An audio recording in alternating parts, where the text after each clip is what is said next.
السلام علیکم ورحمۃ اللہ وبرکاتہ۔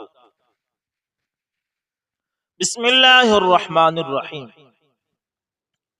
دوستو، امام اعظم ابو حنیفہ رحمۃ اللہ تعالی کے محلے میں ایک متعصب شیعہ شخص رہتا تھا جو نہایت ہی زیادہ متعصب تھا۔ اس کے پاس دو خچر تھے۔ تعصب اور بغض کی وجہ سے اس نے ایک کا نام ابو بکر اور دوسرے کا نام عمر فاروق رکھا ہوا تھا۔ اتفاق سے ایک خچر نے ایسی لات ماری کہ اس کا سر پھٹ گیا اور وہ اسی زخم سے مر گیا۔ محلے میں اس کا چرچا ہوا۔ امام اعظم ابو حنیفہ رحمۃ اللہ تعالی نے سنا تو کہا، دیکھنا اسی خچر نے مارا ہوگا جس کا نام اس نے عمر رکھا تھا۔ لوگوں سے دریافت کیا تو واقعی ایسا ہی ہوا تھا۔ دیکھو یہ شیعہ لوگ کتنا بغض کرتے ہیں صحابہ سے۔ رومی دانش مند کے 3 سوالات اور امام اعظم ابو حنیفہ رحمۃ اللہ تعالی کے جوابات۔ ایک رومی دانش مند بغداد میں خلیفہ کے دربار میں حاضر ہوا، علم و فضل اور دانائی اور ہمدانی کے دعوے کیے اور بڑے طمطراق سے کہا کہ میرے پاس 3 سوال ہیں۔ آپ کی پوری سلطنت کے علماء بھی جمع ہو کر ان کا جواب نہیں دے سکتے۔ خلیفہ حیران ہوا۔ اس نے اعلان کرا دیا، علماء عظام، ائمہ کبار اور بڑے بڑے فقہا جمع ہوئے۔ امام اعظم ابو حنیفہ رحمۃ اللہ تعالی بھی تشریف لائے۔ رومی دانش مند نے اپنے لیے ممبر رکھوایا تھا۔ جب سب علماء آ گئے تو رومی نے ممبر پر چڑھ کر علماء اسلام کو اعلی ترتیب اپنے 3 سوال پیش کیے۔ پہلا سوال اس رومی کا یہ تھا کہ بتاؤ خدا سے پہلے کون تھا؟ دوسرا سوال اس کا یہ تھا کہ یہ بتاؤ کہ خدا تعالی کا رخ کدھر ہے؟ تیسرا سوال رومی دانش مند کا یہ تھا کہ یہ بتاؤ کہ اس وقت خدا تعالی کیا کر رہا ہے؟ واقعتاً بظاہر پریشان کن سوالات تھے۔ مجمع پر سکوت طاری تھا۔ سب جواب سوچ رہے تھے کہ امام اعظم ابو حنیفہ رحمہ اللہ آگے بڑھے اور فرمایا، آپ نے ممبر پر بیٹھ کر سوالات بیان کیے ہیں تو مجھے بھی ان کے جوابات ممبر پر بیٹھ کر دینا چاہیے تاکہ سب حاضرین آسانی سے سن سکیں۔ لہٰذا اب تمہیں ممبر سے نیچے اتر آنا چاہیے اور ممبر کو خالی کرنا چاہیے۔ رومی دانش مند ممبر سے نیچے اترا تو امام اعظم ابو حنیفہ رحمۃ اللہ تعالی ممبر پر تشریف لے گئے اور رومی کو مخاطب کر کے کہا، اب نمبر وار اپنے سوال دہراتے جاؤ اور ان کا جواب سنتے جاؤ۔ رومی دانش مند سابقہ ترتیب سے سوالات دہراتا رہا اور امام اعظم ابو حنیفہ رحمہ اللہ حسب ذیل جواب دیتے رہے۔ رومی کا پہلا سوال یہ تھا کہ خدا سے پہلے کون ہے؟ اس کے جواب میں امام اعظم ابو حنیفہ رحمۃ اللہ تعالی نے کہا، گنتی شمار کرو۔ رومی نے 10 تک گنتی شمار کی۔ امام اعظم ابو حنیفہ رحمۃ اللہ تعالی نے فرمایا، 10 سے پیچھے کی طرف اب الٹی گنتی کرو۔ رومی نے 10 سے الٹی گنتی شروع کی۔ جب 1 پر پہنچا تو امام اعظم ابو حنیفہ رحمہ اللہ نے ان سے کہا کہ 1 سے پہلے گنو۔ رومی نے کہا، 1 سے پہلے کوئی گنتی نہیں ہے اور کچھ بھی نہیں ہے۔ تو امام اعظم ابو حنیفہ رحمہ اللہ تعالی نے فرمایا، یعنی جب واحد مجازی لفظی سے پہلے کوئی چیز متحقق نہیں ہو سکتی تو پھر واحد حقیقی معنوی سے پہلے کس طرح کوئی چیز متحقق ہو سکتی ہے؟ تو خدا بھی ایک ہے، اس سے پہلے کچھ بھی نہیں۔ یعنی رومی نے کہا کہ 1 سے پہلے تو کوئی چیز ہے ہی نہیں۔ تو امام صاحب نے کہا کہ جب گنتی سے پہلے کوئی چیز نہیں، 1 سے پہلے تو اللہ سے پہلے بھی کوئی چیز نہیں ہو سکتی۔ دوسرے سوال کے جواب میں دوسرا سوال یہ تھا کہ خدا تعالیٰ کا رخ کدھر ہے؟ دوسرے سوال کے جواب میں امام اعظم ابو حنیفہ رحمۃ اللہ تعالیٰ نے ایک شمع روشن کی اور کہا بتاؤ اس شمع کا رخ کدھر ہے؟ رومی دانش مند نے کہا سب کی طرف ہے۔ امام اعظم ابو حنیفہ رحمہ اللہ تعالیٰ نے فرمایا شمع مخلوق ہے، اس رخ کے تعین سے آپ جیسے دانش مند بھی عاجز ہیں، تو خالق کے رخ کی تعین میں بیچارے عاجز بندوں کا کیا دخل؟ بہرحال خدا تعالیٰ کا رخ بھی سب کی طرف ہے۔ تیسرے سوال کا جواب، تیسرا سوال یہ تھا کہ اللہ تعالیٰ اس وقت کیا کر رہے ہیں؟ تیسرے سوال کے جواب میں امام اعظم ابو حنیفہ رحمہ اللہ تعالیٰ نے فرمایا کہ اس وقت خدا تعالیٰ نے تجھے ممبر سے نیچے اتار دیا اور مجھے ممبر پر بیٹھنے کی عزت بخشی۔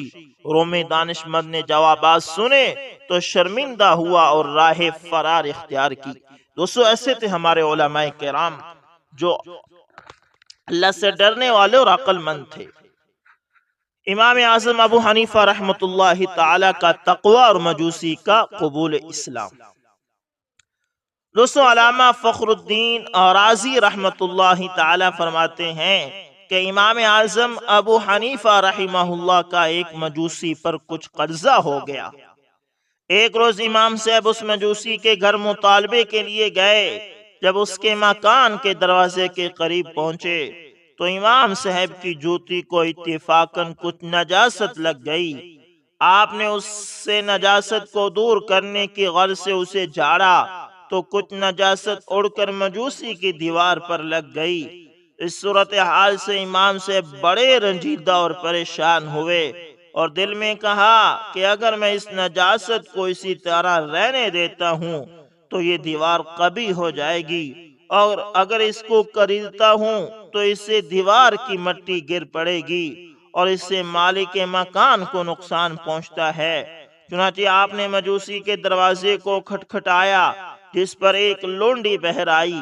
آپ نے اس کو کہا کہ اپنے مالک کو خبر دو کہ ابو حنیفہ دروازے پر کھڑا ہے۔ لونڈی کے کہنے پر مجوسی گھر سے باہر نکلا اور اس نے یہ خیال کیا کہ شاید یہ مجھ سے اپنے مال کا مطالبہ کرے گا۔ عذر کرنا شروع کر دیا۔ آپ نے اس سے اس دیوار کی نجاست کا قضیہ بیان کر کے فرمایا کہ اب کوئی ایسی تدبیر بتاؤ کہ تمہاری دیوار صاف ہو جائے۔ مجوسی نے امام اعظم ابو حنیفہ رحمہ اللہ کا یہ ورع اور تقوی اور زہد اور کمال احتیاط دیکھ کر کہا پہلے میں اپنے آپ کو پاک کرتا ہوں۔ چنانچہ وہ مسلمان ہو گیا۔ اللہ اکبر، اللہ اکبر۔ ایسا تھا ہمارے علماء کرام کا تقوی۔ اللہ تعالیٰ ایسا تقوی ہمیں بھی دوستو عطا فرمائے۔ ایک اعرابی کے افائے وعدے پر حجاج کا قتل نہ کرنا۔ دوستو حجاج بن یوسف کے دور میں مختلف بغاوتیں ہوتی رہی جن کو حجاج بڑی سختی سے کچلتا رہا۔ بغاوت کی مرتکب ایک قوم پر اسے غلبہ حاصل ہوا تو اس نے فوجیوں کو حکم دیا کہ ان سب کو قتل کر دیا جائے۔ جلادوں نے قتل کرنا شروع کیا۔ جب ایک اعرابی باقی رہ گیا تو نماز کا وقت ہو گیا۔ حجاج نے اپنے ایک سپہ سالار اور معتمد قتیبہ بن مسلم کو بلایا اور کہا کہ یہ شخص آج رات تمہارے پاس رہے گا، کل اسے ہمارے ہاں پیش کیا جائے۔ قتیبہ بن مسلم کہتے ہیں کہ میں نے اس اعرابی کو اپنے ہمراہ لیا اور گھر کی طرف چل دیا۔ راستے میں اس نے مجھ سے بڑی لجاجت سے کہا کہ قتیبہ اگر تمہارے اندر کوئی جذبہ خیر ہے تو میں ایک بات کہوں۔ میں نے کہا کہ ہاں بتاؤ کیا بات ہے؟ کہنے لگا میرے پاس لوگوں کی امانتیں ہیں اور کل حجاج مجھے قتل کرنے والا ہے۔ کیا ایسا ممکن ہے کہ تم مجھے گھر جانے دو تاکہ میں لوگوں کی امانتیں واپس کر دوں، حقداروں کا حق ادا کروں، اور جو کچھ مجھے لینا دینا ہے اپنے ورثاء کو بتا آؤں؟ میں رب العزت کو اپنا کفیل بناتا ہوں اور وعدہ کرتا ہوں کہ میں کل ضرور واپس آ جاؤں گا۔ قتیبہ بن مسلم کہتے ہیں کہ میں نے اس کی بات پر بڑا تعجب کیا اور مسکرایا بھی کہ یہ کس قسم کی بات کر رہا ہے۔ اس نے میرے چہرے کی طرف دیکھا اور پھر کہنے لگا کہ میں رب کو گواہ بنا کر کہتا ہوں کہ میں کل واپس آ جاؤں گا، مجھے جانے دو۔ میں مسلسل انکار کرتا رہا۔ قتیبہ کہتے ہیں کہ میں مسلسل انکار کرتا رہا کہ یہ کیسے ممکن ہے کہ تمہیں چھوڑ دوں اور تم واپس آ جاؤ گے۔ اس شخص کا اصرار جاری رہا اور مسلسل میری منت و سماجت کرتا رہا، حتیٰ کہ مجھے اس پر ترس آ گیا اور اعتبار کر لیا۔ چنانچہ میں نے اسے گھر جانے کی اجازت دے دی۔ جیسے ہی اسے اجازت ملی وہ فوراً اپنے گھر روانہ ہو گیا، اور ادھر اس کے جانے کے بعد مجھے پچھتاوا الگ ہو گیا کہ یہ میں نے کیا کر دیا، اسے کیوں چھوڑ دیا۔ یہ ممکن ہی نہیں کہ وہ واپس آئے۔ ادھر حجاج کا ڈر کہ اس کو قیدی نہ دیا تو اس کا میرے ساتھ کیا سلوک ہوگا۔ بہرحال وہ رات میری زندگی کی سب سے بھیانک رات تھی، جو مسلسل غم اور مناجات میں گزری۔ اگلے دن صبح سویرے ہی میرے گھر کا دروازہ کسی نے کھٹکایا۔ میں فوراً باہر گیا تو دیکھا وہ اعرابی دروازے پر کھڑا تھا۔ میں نے اس کو دیکھا تو میری جان میں جان آئی۔ پوچھا کہ واپس آ گئے ہو؟ کہنے لگا ہاں، تمہارے سامنے تو کھڑا ہوں۔ دراصل مجھے اعتبار نہیں ہو رہا تھا۔ اس نے کہا جعلت اللہ کفیلا ولا ارجع، جب میں نے اللہ رب العزت کو اپنا کفیل بنایا تھا تو واپس پھر کیسے نہ آتا۔ اللہ اکبر، اللہ اکبر۔ یہ تھے وہ ایماندار لوگ، اپنی آنکھوں کے سامنے موت کو دیکھ رہے اور پھر بھی اللہ۔ قتیبہ بن مسلم کہتے ہیں کہ میں اس سے ہمراہ لے کر حجاج کے پاس حاضر ہوا۔ قیدی کو میں نے دربان کے پاس چھوڑا۔ حجاج نے دیکھتے ہی مجھ سے سوال کیا کہ قتیبہ، وہ ہمارا قیدی کدھر ہے؟ میں نے کہا کہ امیر کی خیر اور سلامتی ہو، دروازے پر کھڑا ہے۔ میں دروازے کی طرف لپکا اور اس کو حجاج کی خدمت میں پیش کر دیا اور رات والا واقعہ بھی بیان کر دیا۔ حجاج نے اس قیدی کو اوپر سے نیچے، نیچے سے اوپر دیکھنا شروع کر دیا، گویا وہ کوئی فیصلہ کر رہا تھا۔ اچانک حجاج بن یوسف کی آواز گونجی، اللہ اکبر، وَحَبْتُهُ لَكَ۔ اللہ اللہ۔ جب انسان مخلص ہو نا، جب وعدے کا افاق کرے اور سچ بولے تو پھر اللہ تعالیٰ اسے کامیاب بھی کرتے ہیں۔ حجاج بن یوسف نے جب اس قیدی کو دیکھا تو اوپر سے نیچے تک دیکھتا ہی گیا اور پھر اعلان کرنے لگا وَحَبْتُهُ لَكَ، اے قتیبہ بن مسلم، یہ قیدی میں نے تمہیں بخش دیا، میں نے یہ تمہیں ہدیہ کر دیا۔ اب جو اس کے ساتھ سلوک کرنا چاہو تمہاری مرضی ہے۔ قتیبہ بن مسلم کہتے ہیں کہ میں نے قیدی کو ہمراہ لیا اور باہر نکل آیا۔